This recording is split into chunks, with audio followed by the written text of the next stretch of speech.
And so I think we're live. I can see people coming in, Becca. Yeah. Cool, sounds good. Every time, like, is it working? Perfect. Thank you. Awesome. Well, welcome everyone to our session today. We're just gonna allow a few moments for folks to roll in. In the meantime, please post in the chat where you're dialing in from and something fun you've been up to this summer or something that you're looking forward to.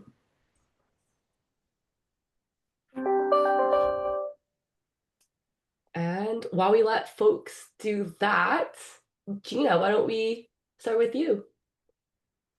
My plans for this weekend, I'm calling in from Los Angeles, California, and for Labor Day, a lot of grilling and eating good food, relaxing and enjoying the warm weather while we have it. Amazing. How about you, Jess? I didn't want you to call on me because my weekend is so boring. Just getting ready for my daughter to go back to school next week. And I saw someone from Ontario. I'm from Toronto, Ontario, so it's always nice to see another local Canadian on the call. But yes, my weekend is it's kind of boring, which is okay. All right, let's check in on the comments. We have Christina Dalian from in Ontario, also enjoying the hot summer. Liza from New York. Nick from Washington. Tila from Tacoma. See someone from Kenya. Wow. If we were playing the game of who's from the furthest away from where I am, that might be it. Oh, from Brazil as well. Veronica, anything fun? I know you've got something fun coming on. Why don't you make the rest of us a little jealous here? I'm going to be packing for a destination wedding in Europe coming up early in September. So yeah, just getting my act together with everything I need to take with me. Not my wedding, by the way, my niece. We have Peter Dalian from Nigeria. Jonelle from Washington, D.C., with Columbus, Louisiana, Savannah, really all over. And now I've lost my, oh, there we go. There's all the panelists. Annie, whereabouts are you dialing from? Hi, And everyone. I'm here in New York City in our Manhattan office. And my weekend is a little bit interesting. I'm getting on a plane to Johnson City, Tennessee for a weekend in the woods doing some outdoorsy activities. amazing. Well, it sounds like we're all either going to be enjoying the sun, packing, or doing some fun summer things. So that's awesome. All right, I know we do have a lot of questions to go through today, so let's dive into the fireside. So welcome everyone. If you're here for the Communication Cascade, ensuring leadership messages reach every level webinar, you're absolutely in the right place. Just a couple of housekeeping items before we get started here. If we haven't met before, hello, I'm Rebecca. I'll be your host for today. I'm the community manager here at Bucketlist. And first housekeeping item, chat box feature, we have opened it so it's set to everyone can speak to everyone. As long as your blue drop down says everyone, you're good to go. We also have the Q&A box open, so there's a question you would like us to address at the end. Feel free to pop it in there so it doesn't get lost with all the chatter going on in the chat box. Professional development credits will be shown at the end, and we are recording this session, so we will send it out via email sometime after the event, likely early next week. All right. Now, let's take a few moments here to set the stage for the conversation. Communicating as a leader can feel like a lot of pressure. Every time we open our mouths, it's an opportunity to be misunderstood. And these misunderstandings aren't harmless. You know, we might hurt someone's feelings, we might stay up all night regretting something that we said that day. And aside from all of that, misunderstandings costed US businesses an estimated $1.2 trillion each year. But when we get communication right, it's one of the most powerful tools that we have as leaders. Workplaces with strong communication strategies see 4.5 times higher retention rates. Employees who feel that there's transparency in the communication at work are 12 times more satisfied with their jobs. And teams that communicate effectively report to be about 25% more productive. So yes, communication is hard, but it's also the key to creating trust, retention, and results. And that's what we want to unpack here together today. How to move towards communication that builds culture and drives impact. And so for today, there are three key themes or topics that we want to touch upon. We want to talk about tactics to ensure that our leadership messages are being understood at every level. We want to talk about how to communicate difficult changes while maintaining that credibility and keeping people engaged, because change is very hard for many of us. And lastly, we want to talk about utilizing recognition as a communication strategy to validate, understand, and amplify those messages. And so I will ask the panel to introduce themselves, but before we do that, we want to run a really quick poll because we know every team is really different, so we want to really start by hearing from you. So what are the biggest communication challenges you're facing as a leader right now? You can pick your top two, and these insights will help us shape how we approach our discussion today. And so as you fill that in, we can totally introduce the panel. Annie, since you're moderating, I'll let you take the wheel for introductions. We can pass around the room. And once we're all done with the introductions, we'll share the poll results and we can talk about it before we dive into the fireside. All right, Annie, go ahead. Amazing. Thank you, Rebecca. And hi, everyone. My name is Annie Rosenkrantz. I lead the people and culture function for the Americas at HiBob. I've been here for about 4 years, and communication is very much a part of the day-to-day for anyone in HR and really any leader. So I'm really excited to talk about this meaty topic with all of you. As we can see, everyone from all around the world can relate to this topic, and I have a feeling when we get the results of the poll in a few minutes, we'll see this is a pretty resonant topic that we can all learn from. So really happy to be here, excited to moderate, and I will pass it off to our first panelist, Jessica, to introduce herself. Hi, everybody. Thanks, Annie, for that passover. My name is Jessica. I manage our customer onboarding team here at Bucketlist Rewards. We're all things recognition and rewards here at Bucketlist. I'm really passionate about workplace culture and helping people thrive at work. I've spent a lot of time, over 10 years, in customer-facing and people-focused roles. So I really get to help companies now build strong, joyful, and connected workplaces.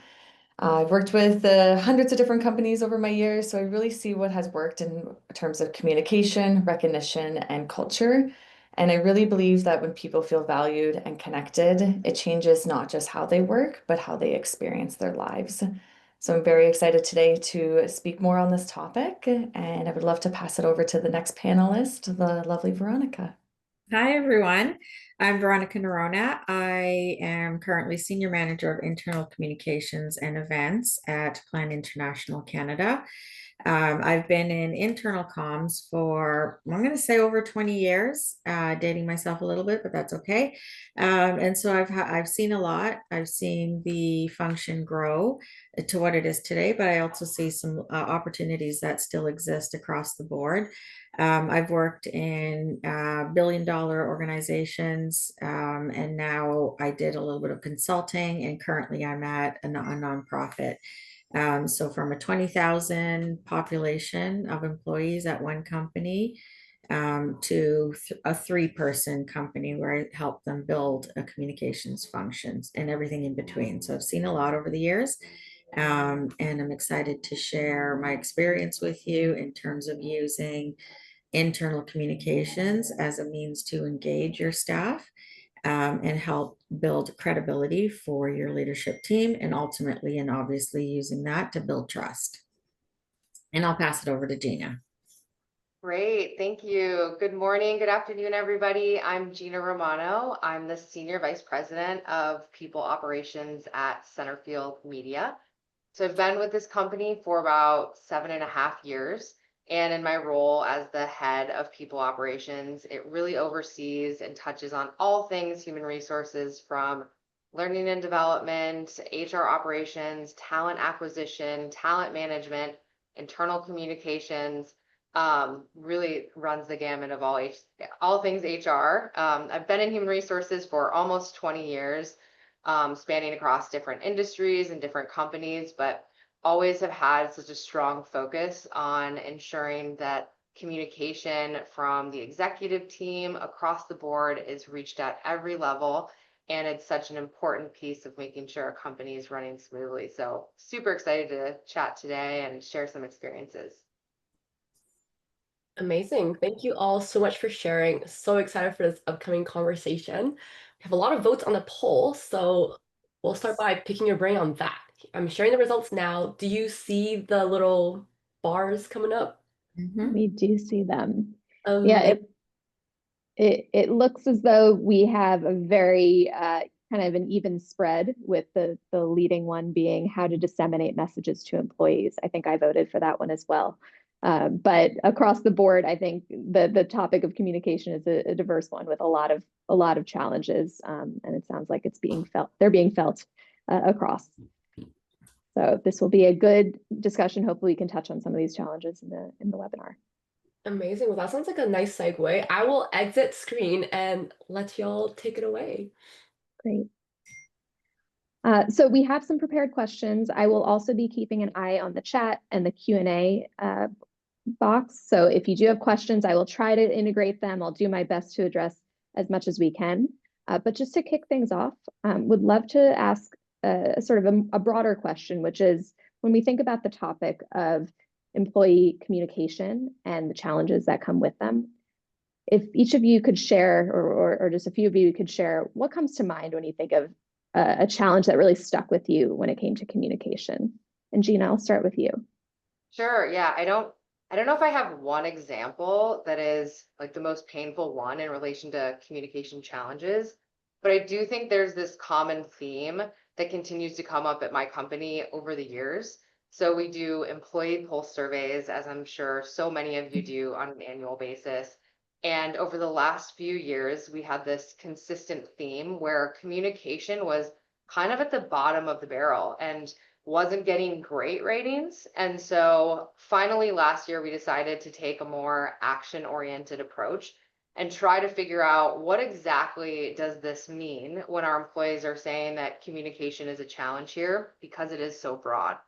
So we did roundtables with every person who took the Pulse survey, and we heard from every single employee and gathered 1,000 pieces of data around what communication challenges at our company meant.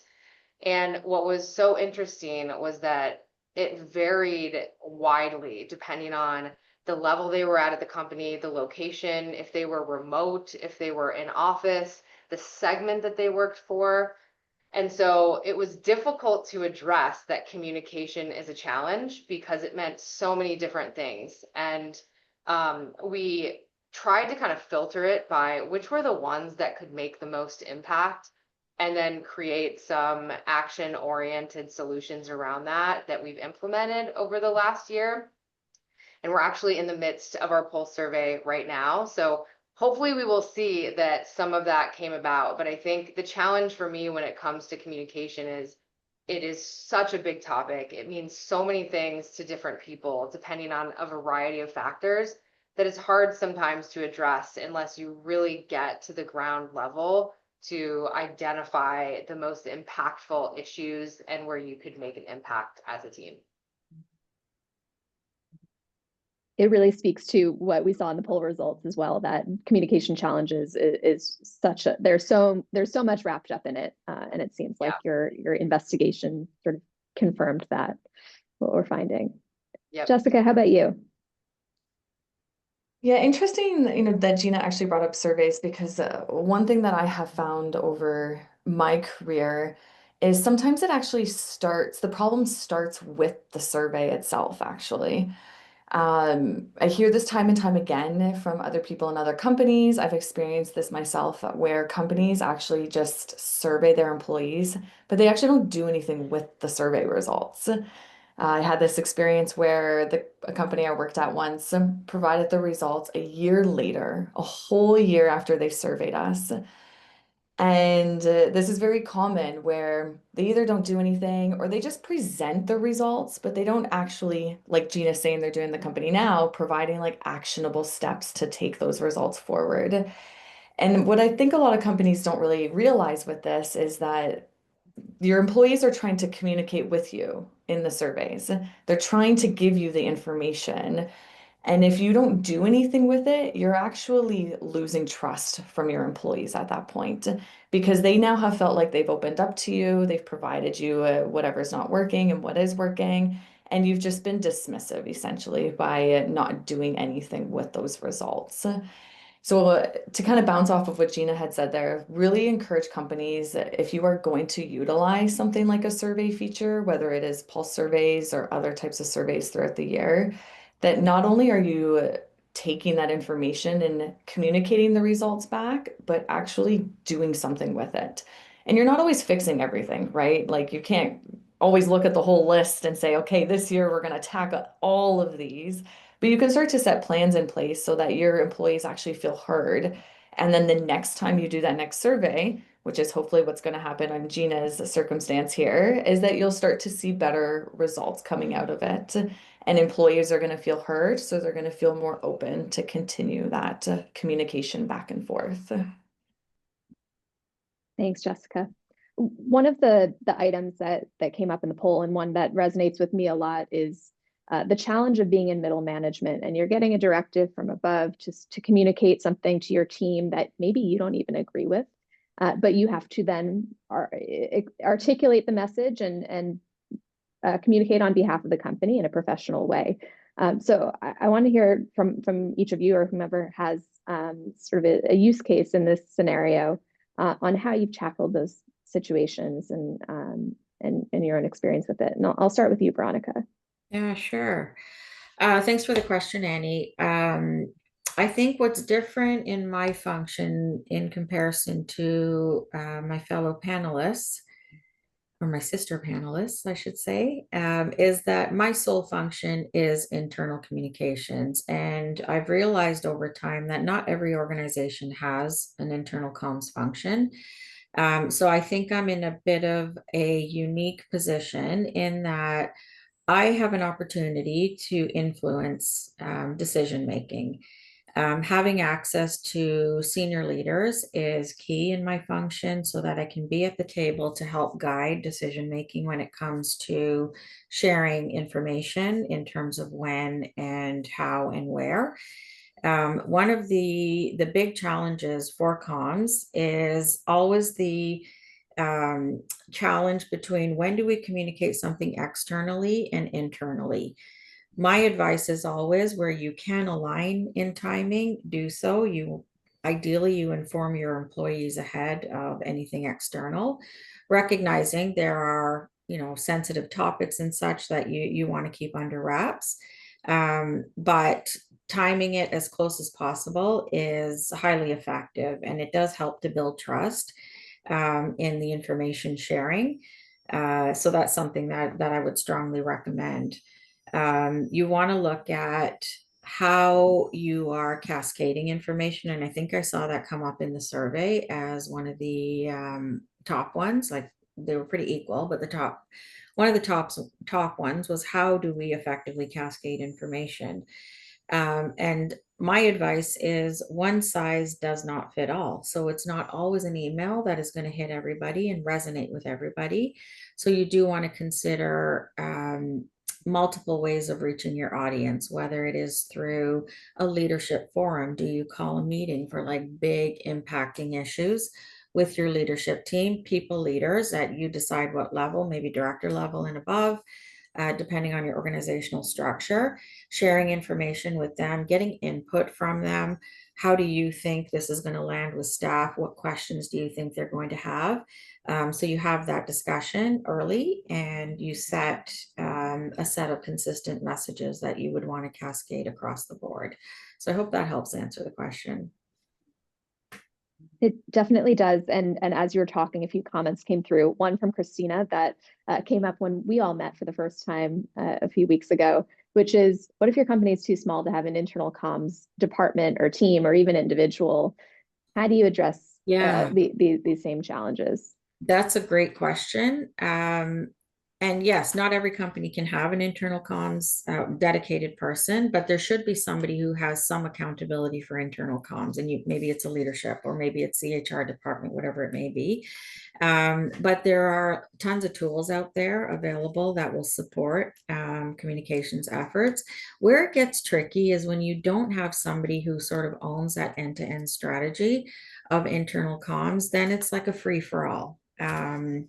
So tools, I just saw that pop up. ContactMonkey is one that I use. It's an email tool that provides all kinds of data on email communications. We have an intranet as well. That is another tool. It's a SharePoint platform that doesn't require technical expertise to post information, draft and post information. And as we know, AI is on the rise, or maybe it's just here. So that's another very effective tool. If you don't have somebody dedicated to internal comms, you can train staff to use AI to your benefit to draft concise messaging that'll be relevant for any particular vehicle. They can draft an email message for you, or an intranet post for you, even a social post for you. So yeah, if you can't have a team, then I would say leverage a variety of tools out there. Thank you, Veronica. And I believe, Jessica, you also had a specific story or experience on the topic of being in the middle of change communications and how you navigate that. I'd love to hear a little bit more on that. Yeah. So first of all, Veronica, those are great suggestions, especially for those smaller teams. So that's really helpful. So yeah, I wanted to share an experience I had in a previous role where I was managing a team. So I was in that manager in between sort of the top leadership and my team. And we did go through quite a challenging period where there was a lot of shifts that had happened on my team. And essentially, kind of what happened here is there was a period where we were going to backfill some positions, and that's what the team was expecting. That's kind of what they were hanging on to. We were going to backfill the people that had moved and left. And unfortunately, there was a time came where senior leadership decided to make a change and not backfill the team members. And instead, we were going to look at the team processes, if we can bring in tools, if there's other ways to mitigate some of the things we were doing that were overly complicated, and then decide if we needed to backfill at that point. So I'm sure we've all been in similar situations where we've thought one thing was going to happen, and then one day all of a sudden senior leadership comes in and decides it's something different. And I had to be the one to communicate with my team as well about this change that was happening, and it was very challenging. Of course, the team went through all of those change management feelings of resistance and why is this happening, and we felt like we were told one thing and now we're being told something else. So it was quite a difficult time for us to go through as a team. But I felt, in my position and some of what other leadership brought in really helped to overcome what had happened. So, of course, the big thing was really empathizing with our individual contributors, understanding for them that there was a shift that had happened that they weren't aware of, and were essentially told one day that we're changing sort of the team direction. So, really empathizing with how it made them feel and how this would impact their work and their moving forward. A lot of the times, and what I have found throughout management, is people really want to be heard, and they want to feel like the leadership is actually paying attention to them and just let them talk and kind of get it all out and really empathize. So really took time to let the team speak freely about how they were feeling, validate their feelings, and help them work through it. Beyond that, another thing that was really useful as well was being really transparent about why the direction had changed. I felt that was really important for the team to understand that it wasn't just a random decision. It wasn't actually really to do with the budget either. It really came down to the fact that by putting another person in, we weren't solving the issues on the team. We were actually just kind of filling a space instead of fixing all of the work that nobody wanted to be doing anyways, because it was frustrating and annoying. So once we, got them to kind of shift their mindset around the change, they understood it. They got it. It made a lot more sense. And that really helped push them through to getting on board with the new processes that were going to come into place. So with those two things, I was really happy. Didn't actually lose anybody on the team. Everybody stuck with me and really wrote out sort of the big adjustment that had happened. And we actually had team members come afterwards to talk about how important it was for them to just even have an open space where they could communicate how they were feeling about the change. I think a lot of times what happens in leadership is that we just tell people what's happening. We tell them what's going to happen next, and we basically tell them they have no choice.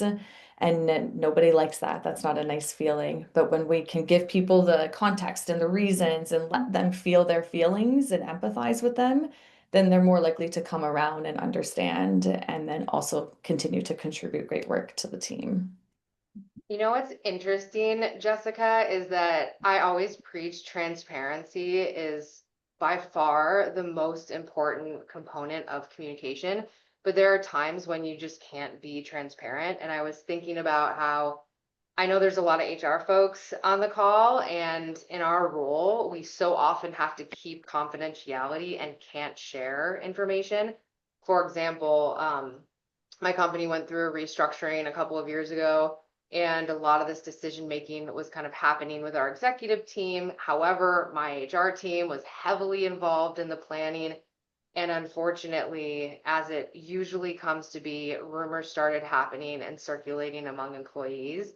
And it, causes morale issues. There's anxiety on the team. And I think my team really felt caught because as an HR team, they want to help our employees, but they couldn't be transparent. We couldn't share anything yet. We were still working through the nuts and bolts of the restructuring. And so they had this pressure on them. I met with our executive team about, we have some rumors going on. It's causing a lot of anxiety, and my team feels disingenuous by not answering these questions now. So what's something that we could do to try to address it? And we ended up crafting kind of an email and a letter that said, we are working through some changes, and when we can share more, we will. And, it was as carefully crafted as we could, but it's such a challenging place to be in when you can't be transparent. But what I found was that little bit of communication and that little bit of transparency, giving people kind of the why behind markets shifting and some other things happening at our company, did alleviate some of the stress that was happening within our teams. And then I think the second piece of it was really my role to help my team alleviate the stress they were feeling of kind of being the bearer of bad news to the populations, and reframing it to really be, you're bridging the gap of communication between our leadership team and our employees. And it's your role to kind of come with empathy and show them fairness and, have the conversations as respectfully as possible. And so I think transparency is key. There are times when you can't be transparent, and in those moments, it's important to just do the best that you can and try and alleviate as much stress as possible. Thank you, Gina. That's definitely resonating, I think, with the audience here. We've already gotten into a couple of sort of solutions and tips for improving communications. I think empathy stands out, and transparency as much as possible is also key. Veronica, I wanted to ask you, anything else in your experience as an internal comms expert that you can share here on this I topic? think I would just say what Gina said resonated, and transparency isn't divulging everything at every minute to everyone, right? We know that. And sometimes it is. We cannot share with you right now. Information will be coming. Acknowledging that there is a change happening, I think, is very important in an organization, especially if you know that there's been a leak or the rumor mill is in full motion. Simply coming out and saying that information will be shared. We can't share everything right now. I think that that's a signal of transparency in an organization, at least acknowledging that something is happening. And when we can share, we will. Amazing. On a related note, I think we talk about sharing the information we can. The next layer of question here is what are the mechanics of sharing information? It may be simple if you're at a smaller organization, but the second your company becomes bigger, covering various countries, time zones, cultures, work styles, it becomes a lot more complicated. So I'm curious to hear from, I'll start with you, Veronica. I'll pin it right back to you. How do you start to think about cascading information in the context of all that complexity? Mm-hmm. I would say consistency is key. And, we always use this analogy or phrase, a steady drumbeat is the way to go, and consistently sharing information, not always on the same topic, and that's okay. That's where tools come in, like an intranet. I do strongly promote an intranet as a key communications tool. It can act as an anchor to house information that you want staff to have access to on a regular basis. Gina also talked about the importance of the full circle communication desk did as well, specifically when it comes to employee engagement surveys. That's a really good example to dig into. And again, I know not every organization can have an internal comms person or team.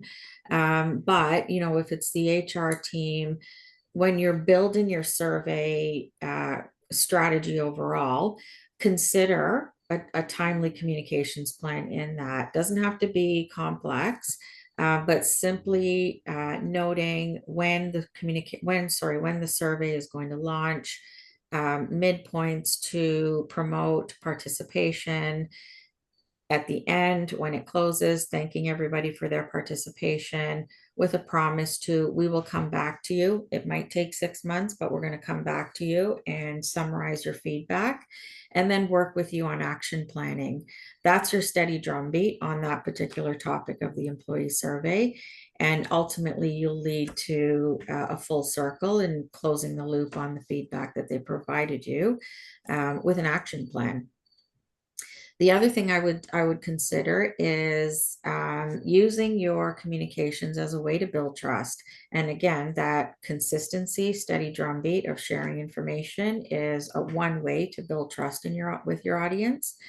And then lastly, I'll say use a variety of tools. I know we're going to talk in a minute about demographics and reaching a variety of demographics, and this will apply as well. But when you can, consider using email as one way to reach your audience. Intranet posts, as I've said before. Most organizations have some kind of social tool, whether it's Slack or Microsoft Teams, whatever it is, that there's a two-way opportunity. I would say use that. And again, I do come back to leveraging your people leaders as a voice for the organization. It obviously has to start at the top, but engaging with leaders at every level and equipping them with what they need, toolkits that will tell them what's happening, when it's happening, most importantly, why it's happening. And then, like I said before, a set of key messages that'll help drive consistency through the organization.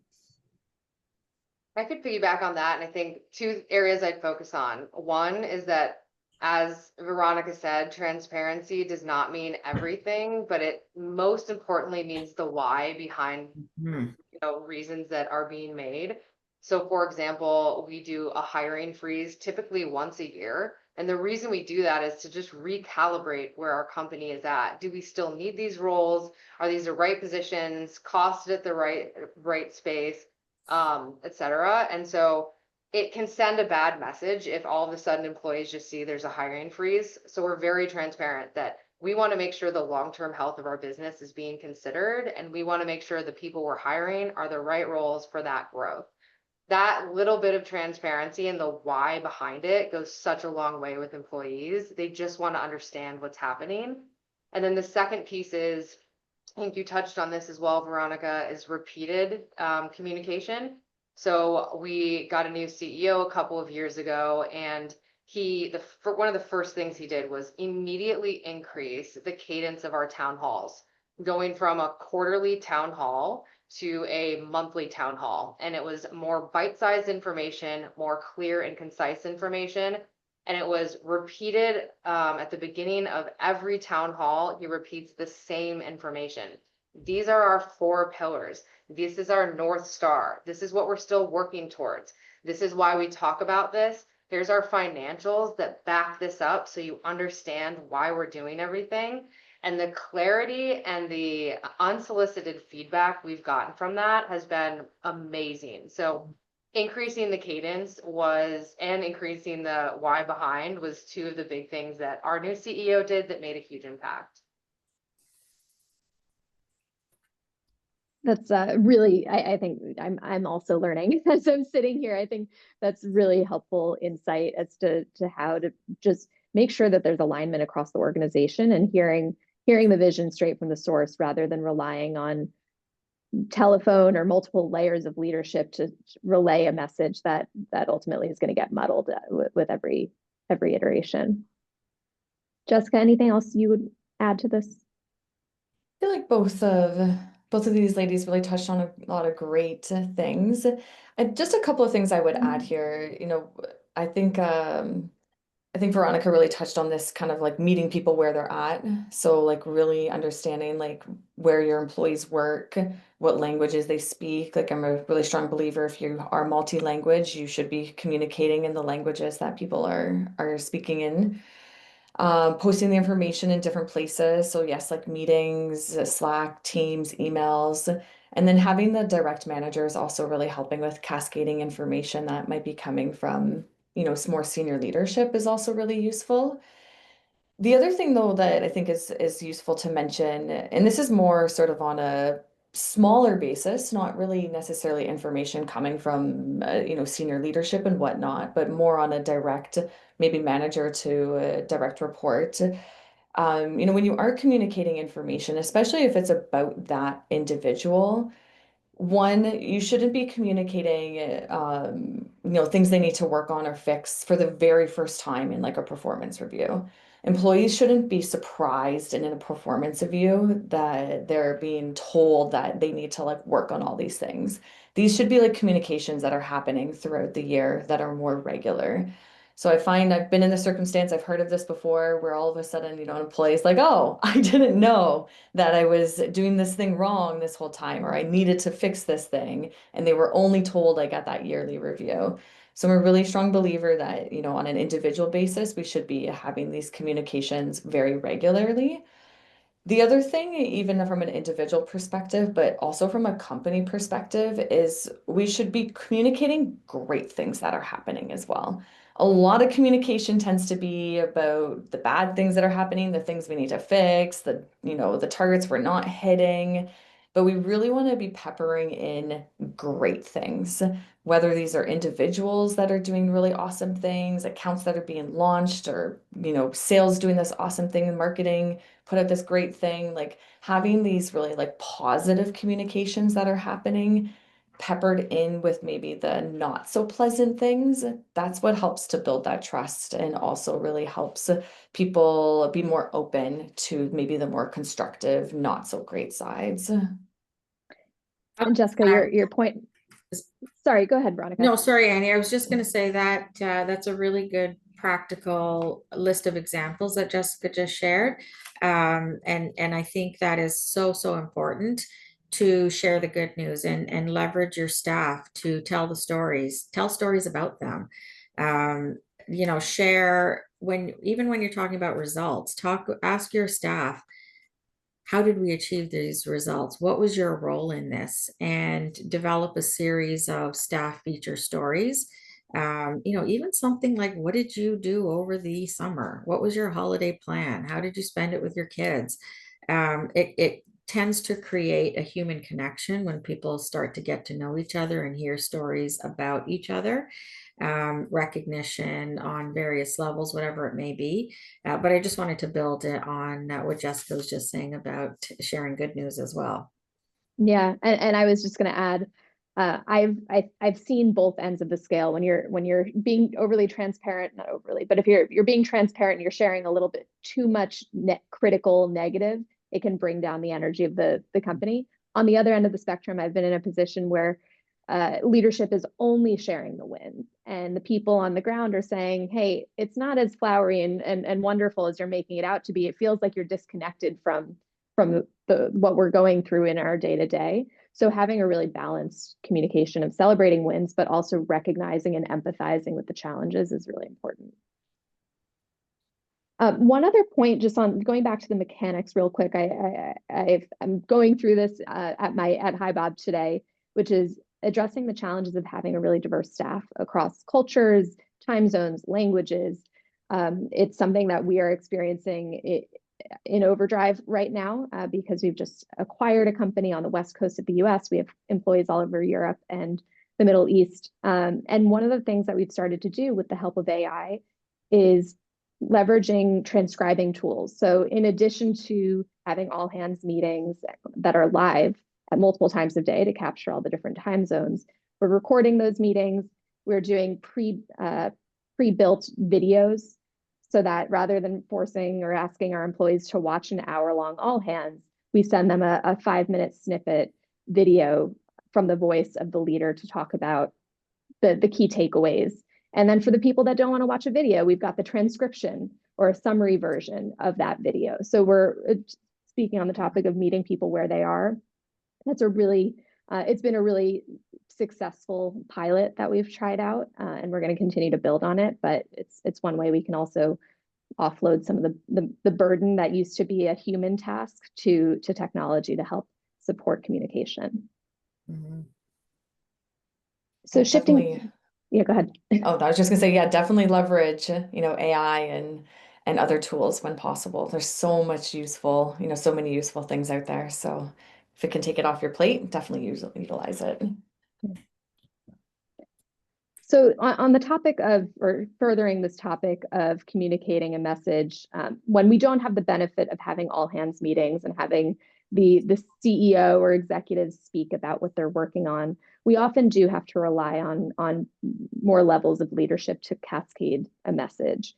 Any best practices that you can share as to how, again, the mechanics of how do you actually ensure that the message is translating properly to the people at the end of the day? Whoever wants to jump in, I'll ask it openly. I can take it. I think in the companies that I've worked for, the most common theme I've seen is that messaging can get lost with middle management. Executives have this great idea. We're going to communicate this new initiative or project, whatever it may be. And then they have a communication plan. And then there's 100 middle managers who all communicate something differently. And so to address this at Centerfield, we've really focused on having our HR business partners have a strong connection to our middle management group and prep them with messaging kits, scripting, really spoon feeding them the information so that they understand it, they feel like they're a part of it, they're comfortable with it. And then afterwards having briefing sessions. How was it delivered? How was it received? What did we miss? What could we do differently to set you up for success the next time we need to cascade something like this? And so I think in organizations where you have a strong HR business partner team, focusing on them helping the middle management team getting that message to all employees has been the most successful way we've realized to communicate down to every level. Yeah, Gina, I think you really hit it on the head with the messaging kits. And I think to your point, a good thing to keep in mind is that everybody's so individual. So like how I might say something and what I think is maybe the most important thing to say is going to be different than my, a manager in another department. So then it's really easy to kind of have like that like telephone effect where people are just kind of saying different things or maybe not capturing everything that needs to be said to their team. So I really like the idea of like a messaging kit so that it's really streamlined for everybody. It's all sort of the same message that's going out. And then of course, if people have if the managers are having questions, they also have that opportunity to really ask and understand before they provide that messaging down to their teams. Getting a little Yeah, bit, go ahead. sorry, I just wanted to say we're getting a few follow-up questions on the topic of messaging kits. People want to know a little bit more about what does that actually mean? Veronica, maybe this sounds like it's right in your wheelhouse. What can you share about what messaging kits are made up of? Yeah, sure. So typically it is topical in nature. So your first section is an overview of what the topic is. Then you would typically have objectives of that particular initiative. You do have key messages where it gets tricky. I just saw somebody pop in a comment around verbatim messaging or verbatim scripts. I don't recommend that ever. That's where you lose authenticity and potentially impacting trust. So you want to be careful and not call it a script, call it key messages and word it in such a way that it gives pointed bullet points of what it is that you want to convey. And the intention of that is to drive consistency in the messaging. So you could even put a wrapper in that section of key messages in your toolkit that says, like, this is not a script, avoid reading this verbatim. These are key points for you to list out as you are talking with your staff. You should also include a timeline of when you want these discussions to be had. Make some suggestion on how. Would you recommend face-to-face meetings or a hybrid meeting where you're talking to staff, or is it more appropriate for a one-on-one discussion? It really does depend on the nature of what it is that you're communicating. But you can you can actually do it in one page. Brevity is key. People are busy, they don't have a lot of time, especially at the people leader level. But you want to, if you can fit it into one page, then that would be a recommended. I can put in the sections in the chat so that people can take it away. But that's typically how I create. I have a template that I use that's repeatable, no matter the topic. And I imagine ChatGPT and other AI tools are probably really helpful in building these sorts of things out. So it doesn't need to be all on you. Mm-hmm. Great. So moving towards in a little bit of a different direction, I wanted to talk a bit about how to break down silos and cross-functional communication gaps. So as far as practical, actionable things that can be done, Veronica, I'll head it back to you here. How do you approach the topic of, or the challenge of departmental silos and communication? Yeah, I mean, bringing people together is really key. And while not always possible physically, it depends on, your organization makeup. I'm hearing a lot of international organizations. So now we have the luxury of technology where we can bring people together virtually as we are doing today. So I would recommend considering open forums for discussions, ideation sessions that are guided by the subject matter expert or maybe somebody on the learning and development team or a trainer per se, to host ideation sessions. And you want to be strategic in who you're inviting to these meetings, ensuring that you've got a really good cross section of people across the organization. So it's not all operations people in one ideation session, not all marketing, but you have a really good cross mix. That's one way to break down silos. And leaders also have to walk the talk. It's so important for leadership to demonstrate an aligned front when they are together with staff. I think Gina was talking about CEO-led town halls, always a great idea. But then there also should be some representation of the senior leadership team that report to the CEO that show up as well, and maybe co-presenting a topic, marketing and comms, or HR and operations, co-presenting a particular topic. They're setting the tone at the top, and then when you're reaching out to staff to break down their silos, they're already seeing it happen at the top. And so they'll be maybe a little bit more open to joining in on an ideation session with somebody not on their immediate team or even within their same function. There's so much richness in a conversation where everybody is not the same and doesn't do the same job. So yeah, I think I'll leave it there. Really good, Veronica. The ideation session, I think, is a really powerful tool companies can use, not only from the standpoint of really garnering trust amongst everybody, but the ideas, right? What comes out of, like you said, all of those different people in the different departments and different levels, you can really come up with some great things. I think to add on to this, when we're thinking about silos, especially in a world now that is very distributed, whether it's people are working online or they're just in different locations, something that we find is really helps break down silos is having something like a recognition program or tool that can be utilized across the entire company. So just having something that is sort of that central location where communication is happening. It is obviously very positive communication because it's recognitions and awards that are happening. So it is very uplifting, but it is just a really great way for people to have that connection with everyone else in the company and see what's happening in other departments. And this is really powerful, I find, even for myself. And we're not even that large of a company, but we are distributed. And it's really cool to see what's happening in the other departments. And it just gives you that greater respect and visibility as well. So that's another really great tool that can help sort of break down those silos and keep everybody in a centralized location. All right. We are just about up on time, so I want to make sure we have time to answer this one last question, and then hopefully we can get one or two Q&A questions in as well. But just to close here, if someone listening today could implement just one strategy to improve their communication effectiveness this week, what would you recommend? Gina, I'll start with you. Yeah, I think we haven't really touched on this today, but I think up there with transparency, one of the most important pieces of communication is active listening.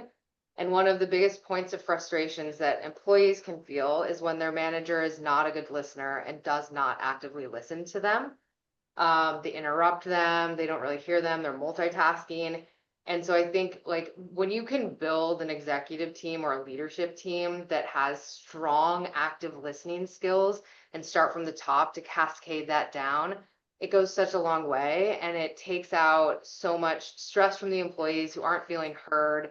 And it just sets the right tone. So I actually have worked with ThinkHuman for the last 7 years and partnered with them to have cohorts of manager training to help our managers be better active listeners, build stronger empathy, which results in more trust, preventing misunderstandings. I mean, it's such a cascading effect. So if you feel like active listening is an opportunity, I would say start to figure out, where is the issue stemming from? Is it stemming from the top? And how can you kind of work your way down through the org to help all of your leaders be better active listeners and hopefully instill a stronger sense of empathy amongst your teams? Thanks, Gina. I love that, Gina. Active listening is huge. Nothing will turn someone off from being communicative if they don't feel like the other person is not listening. To kind of bounce off of that, I'm going to go with it. Something you can do this week is recognize someone on your team, someone in the company. If recognition's not already part of sort of your culture, get the ball rolling by doing it yourself. Send a Slack message, post a little note, put a note on someone's desk. Just really opening up that sort of positive and uplifting communication and then having it sort of cascade over when you need to maybe deliver some not so great communications. So I'd really encourage everyone to give someone a recognition this week. All right, Veronica, bring us home. Any final tips before we go? I would say have a conversation and ask your leadership team, and I'm sure there's a meme for this statement. What's the cost of investing in internal communications to drive consistency and engagement? versus what's the cost of not investing?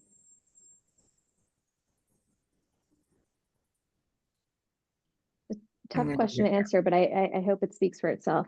there. Amazing. All right. With that, I am going to pass it back to our host, Rebecca, who's going to close out our session today. Thank you. Thank you so much. All the stories, all the tips and tricks. There's so many questions. So I know it definitely resonated with folks, and we'll just move through this next wrap up part really quickly so we can have some time for Q&A. So let me share my screen again. This is the part of the session where I'd love to just pass around the circle and let every organization kind of share a little bit more about the work that they do and how it can help with the communication strategy in your organization. So I'll kick things off with Bucketlist. We are a rewards and recognition platform. And as Jessica mentioned, recognition is just such an important part of building trust and good communication. So if you're interested in seeing what recognition can do for your organization's communication cascade, we'd love to chat. Let me just quickly put up a poll here.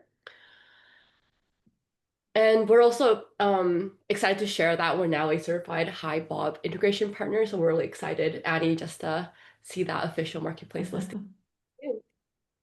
All right, I am also ContactMonkey today. So ContactMonkey helps internal communicators reach every employee with clarity and impact. Like Veronica mentioned, there is the email campaign tool to real-time engagement insights, and their tools really just help make it easier to connect teams, reinforce leadership messaging, and drive meaningful change across organizations. Ooh, sorry. Annie, would you like to chat about HiBob? Sure. For those who don't know HiBob, HiBob hosts Bob, which is an HR software. It's an HRIS plus a whole lot more. And on the topic of communications, we have it has a social feed that allows for real-time communication across your company, as well as kudos for real-time recognition.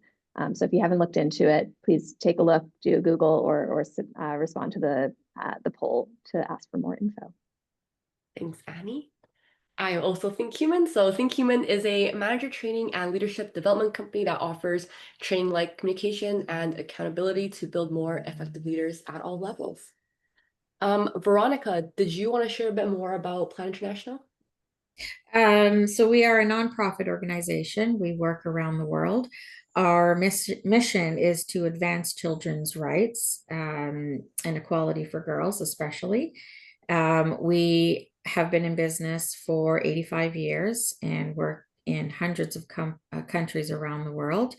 Our goal by 2027 is to reach 30 million children and improve their lives and access to quality education. Yeah, would you like to share a few words as well? Sure, yeah. So Centerfield, we deliver outcome-based marketing solutions for some of the world's leading brands. And we have a proprietary technology that we created 13 years ago that allows us to do so at scale. We serve more than 150 million customers annually. So if anyone is interested in that, however, I've also partnered with ThinkHuman for 7 years and would be happy to share how we've leveraged ThinkHuman, how great of a resource they can be in a partner in your learning and development strategy. And yeah, happy to connect or network on any of those. Awesome. Thank you all so much for sharing. And I hope everyone has a chance to check out the resources. We'll send out the recording and resources afterwards. So feel free to check out any of these great organizations and if you'd like to learn more. All right, Annie, it looks like we do have time for one last question. So I'll let you pick your favorite one. Ooh. And Okay, so the one thing going back to the very beginning of our session, there was a lot of talk of employee surveys. And so there are a few follow-up questions on that topic. I guess I'll start with how do you get executive alignment and engagement on the survey results? So how do you get leaders to care and then be part of the solution to address the challenges that come up in surveys? Anyone want to take this one?